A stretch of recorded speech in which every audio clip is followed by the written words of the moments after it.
राधे राधे दोस्तों, कैसे हैं आप सब। दोस्तों एक सवाल पूछा गया, जब आईआरसीटीसी का खुद का काम केटरिंग का है, मतलब वो ट्रेनों में खाना बना के सप्लाई करता है, उसके होते हुए वो आउटसाइड वेंडर्स को खाना डिलीवर करने का मौका क्यों देता है। ठीक है, जैसे आप रेल रेस्टोरेंट है, बहुत सारी ऐप्स है जहाँ से आप खाना आज के टाइम में ऑर्डर कर सकते हो।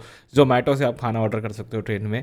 रेलवेज ऐसा क्यों कर रहा है, ठीक है ना, वो अपना ही कंपटीशन क्यों खड़ा कर रहा है। आईआरसीटीसी खुद किसी बाहर की कंपनी को अपना ही बिजनेस कैप्चर करने क्यों दे रहा है। ठीक है, आज की वीडियो में जो है डिस्कस करते हैं इस चीज़ को। देखो, इसको समझने के लिए आपको सबसे पहले आईआरसीटीसी का रेवेन्यू स्ट्रक्चर को समझना पड़ेगा कि आईआरसीटीसी किन सोर्सेज से जो है पैसा कमाता है, मतलब किस तरीके से पूरा पैसा जो है कमाता है। आईआरसीटीसी की टोटल इनकम का 45% जो है केटरिंग से आता है, मतलब ट्रेनों में खाना सप्लाई वगैरह करके जो केटरिंग का सारा काम होता है वो करके आता है।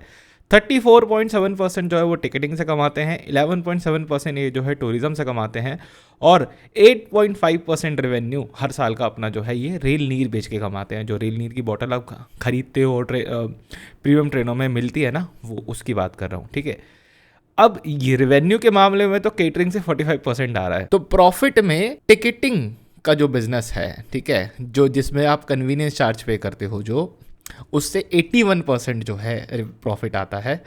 केटरिंग से 16% आता है और रेल नीर से 2.4% प्रॉफिट आता है। तो जैसे ही आप प्रॉफिट के ऊपर आते हो, जिसमें आप नेट की बात करते हो, तो सिचुएशन एकदम उल्टी हो जाती है। केटरिंग का बिजनेस जो 45% रेवेन्यू ला रहा है, वो सिर्फ 16% प्रॉफिट लेकर के आता है, तो यहाँ पे उनका खर्चा जो है ज़्यादा हो रहा है। और टिकटिंग बिजनेस जो कि 34% रेवेन्यू ला रहा है, उसके अंदर 81% प्रॉफिट है, तो उसके ऊपर जो है वो ज़्यादा ध्यान देते हैं।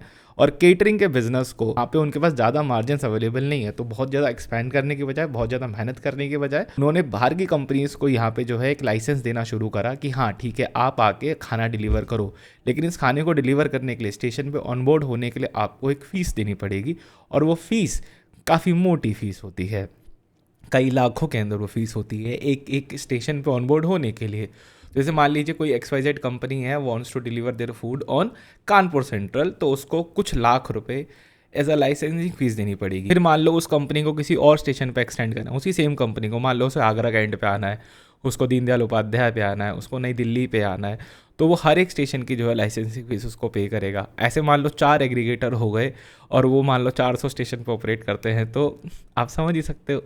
ठीक है, तो इस तरीके से आईआरसीटीसी ने यहाँ पे क्या करा कि अपनी लाइसेंसिंग फीस से पैसा भी कमा लिया, साथ ही साथ एक विन विन सिचुएशन क्रिएट कर दी कस्टमर्स के लिए भी, उसके पैसेंजर्स के लिए भी, कि वो अपने मनचाहा अच्छी क्वालिटी का फूड जो ऑर्डर कर सकते हैं।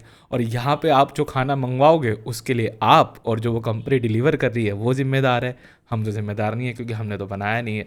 तो आईआरसीटीसी को यहाँ पे इस चीज़ से कहीं ना कहीं जो है एक एडिड बेनिफिट मिल जाता है, और आईआरसीटीसी बच भी जाती है ये बोलने से कि भैया खाना बड़ा बेकार बना है। कैसी लगी आपको ये वीडियो, मुझे कमेंट में ज़रूर से बताइएगा। इस वीडियो में इतना रखते हैं, मिलते हैं आपसे बहुत जल्द एक और वीडियो में।